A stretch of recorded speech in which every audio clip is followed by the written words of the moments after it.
This Atheist Sunday School, we're going to do lesson 6. Yeah, I know we skipped 3, 4, and 5 because this is at the latter end of my Christian beliefs, and I started skipping weeks of church at a time and everything.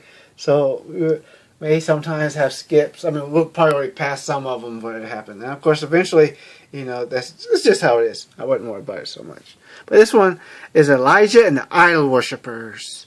Lesson 6. So I have no idea what lesson 3, 4, and 5 was, and I don't think you care any more than I do since I see the view count on these videos. But anyways, you can check the description and follow the link to my website. You can subscribe and like or whatever you want to do. Doesn't matter. Introduction. Elijah was not a priest. His servants were not Levites. The story does not take place in Jerusalem, where the temple stood that contained the Ark of the Covenant. Mount Carmel had neither tabernacle nor temple. Yet this is one of the great places in the Bible that God proved himself and refuted the claims by followers of false gods. The nation was apostate. Elijah came to King Ahab to tell him that because of his apostasy of the people, no rain would fall upon the land until he, Elijah, said that it would. God immediately led Elijah away for protection. He sent him to a brook where he was fed by ravens until the brook dried. Then God sent him to a widow's home. She fed him the last of her food, and he gladly ate all of her food, even though she was starving to death. And I think this is the one where she also had children too. But hey, he wanted that food because that was more important. She even asked him for that food, even though. And if you read it, there's no indication of this particular woman getting any extra food or anything. But hey, at least he got fed. He stayed there for about a year. He raised her son from the dead. Wow. Then Elijah came back to Ahab under the direction of God to tell him that the rain was going to return. Wow, nice. Elijah went directly to the one responsible for the trouble. 1 Kings 18:17. And feel free to check KingJamesBibleOnline.org if you want to read these verses for yourself. The trouble in the country was because of the ungodliness of the ruler, King Ahab. Everybody in the area had to suffer because of one person. God punishes innocent people because of one person. Wow, what a wonderful, loving, sweet, just God.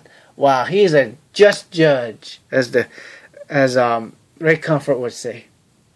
God does not condone ungodliness in people, but ungodliness by people in places of responsibility is much more horrible.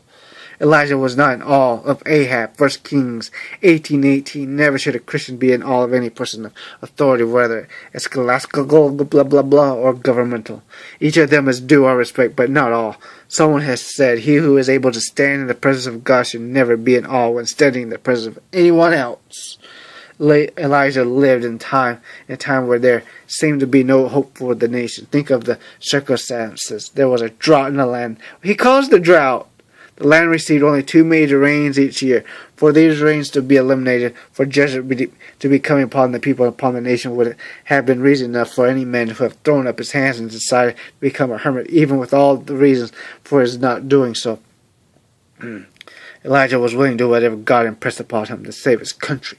Elijah was not afraid to put God to the test publicly. 1 Kings 18:20. When we go soul winning, when we preach, or when we pray publicly and ask for definite answers to prayer, it is not the soul winner, the preacher, or the one praying who is at stake. It is God himself who is on trial. The reason many do not go soul winning, pray, preach, or tell others of the blessings of God is that they are not sure that God is willing to work. Many people believe that God has worked in times past, and many believe that God has worked for others in this generation. But the test of a man is whether or not he believes that God wants to work through him in this generation.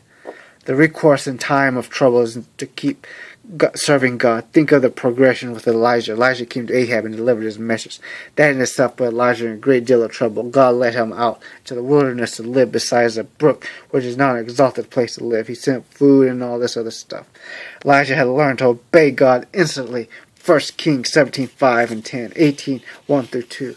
Mark of a good Christian is how long it takes for him to do the right thing instead of the length of time spent looking for excuses to evade carrying out the order. That's right. Elijah had learned to fight for when no one else was around. Learn to fight for right when they're 1 King 18:22. Many times it is one Christian in the workplace. It is one Christian in the whole school. It is one Christian on the whole block. It is one Christians are so persecuted. Where? why Christians are so persecuted. Elijah was not afraid to condemn false religions. 1 Kings 18:27. When the false religions were attempting to prove their truthfulness. Oh yeah, check out Christian Junkie. His channel is actually pretty good.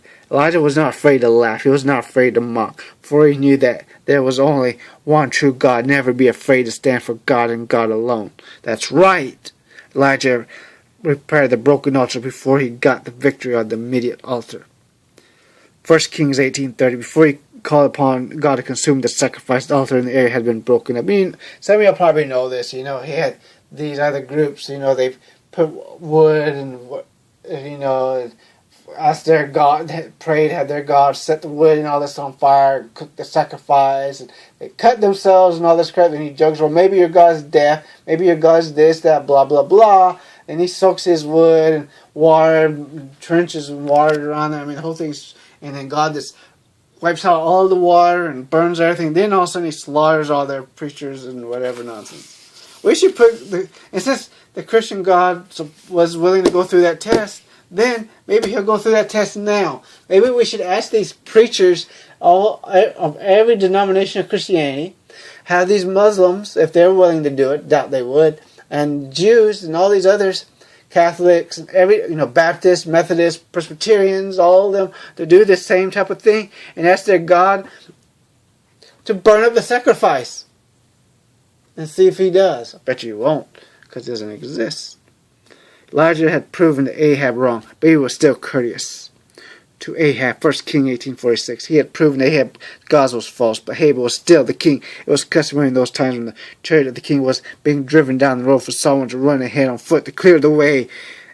Here was a man who had just proven that the king of the land was a foolish king, one who trusted false gods and rightfully deserved to be killed for leading the people astray, rather than scoffing, sneering, calling him an outlaw, making crude remarks about his intelligence, and crying that he would be disposed to dethrone Elijah, ran ahead of the chariot to clear the way. Yet in the book of Esther,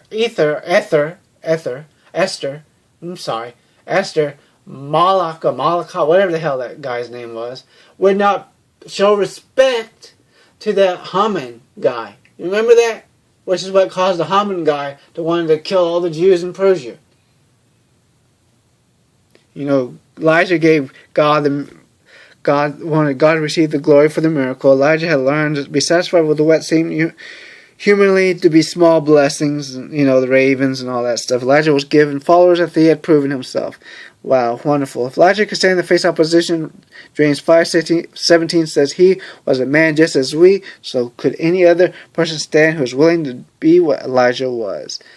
Memory verse, 1 Kings 18:39. And when all the people saw it, they fell on their faces and they said, the Lord, he is the God. The Lord, he is the God. Wow, how sweet and wonderful.